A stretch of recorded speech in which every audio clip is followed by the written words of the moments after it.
Takk for det, president. Jeg vil også starte med å takke komitélederen for godt samarbeid i forbindelse med behandlingen av stor rekke viktige saker i forbindelse med det vi behandler i dag. President, vi har jo hørt representanten fra Arbeiderpartiet på inn- og utpust både i dag og tidligere snakket om at det nå stramt. Det har vært nevnt pushmeldinger om økt rente. Regjeringen har også snakket mye om behovet for prioritering, stramme budsjetter, og ikke minst at nå må folk være forberedt på tøffe tider. Da skulle man jo tro, president, at regjeringen selv også ønsker å stille opp til den dugnaden man inviterer alle til, men det gjør man ikke. Vi ser at denne regjeringen legger opp til et stort pengebruk nå, kraftig underbudsjettert på papiret, men vi vet at det blir stort på for eksempel lage 7 nye fylkeskommuner.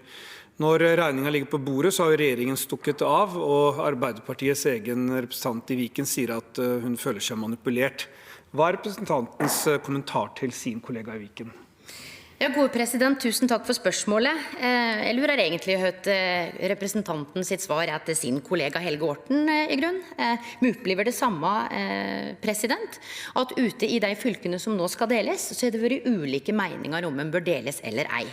Men når Stortinget først fattet det vedtaket om å rydde opp etter den tvangsreformen representantens regjering gjennomførte, så hører jeg lokalpolitikere fra både representantens parti og mitt eget, som har forventninger til at staten skal stille opp. Det vi har vært veldig tydelige på både at vi skal sørge for å holde kostnadsnivået nede, for det viktig, og derfor så jo kommunalministeren nå i dialog med de ulike fylkene og kommunene etter at de sender inn sine søknader til å få dekt nødvendige og direkte kostnader knyttet til oppløsninger. Jeg er veldig glad for at representanten fastslår at staten skal stille opp. Det skulle bare mangle at representanten i hvert fall sier det, gitt at hennes eget parti sammen med Senterpartiet, SV blant annet, presset igjennom et vedtak her i Stortinget, vel vitende om at disse reverseringene ville koste mye mer enn det som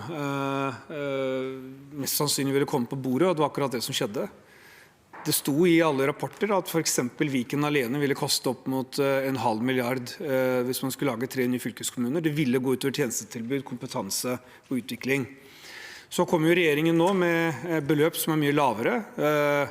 Arbeiderpartiets representant sier at hun har forventninger til regjeringen. Vel, det har jo vært forhandlinger her i Stortinget også, uten at man har ønsket å rette opp i det. Faktum i saken, president, at flertallet i denne salen har sørget for et vedtak som ikke finansiert, som nå viser seg også å være underfinansiert fra regjeringen, og mener representanten at dette en seriøs måte å drive budsjettering på? Gode president, jeg synes det nesten det er nesten komisk å få spørsmålet, hvis du ser tilbake på historien på gjennomføringen av regionreformen. Når en tvangssammenslo kommuner og fylker, så kan jo se på hvor godt finansiert den reformen var.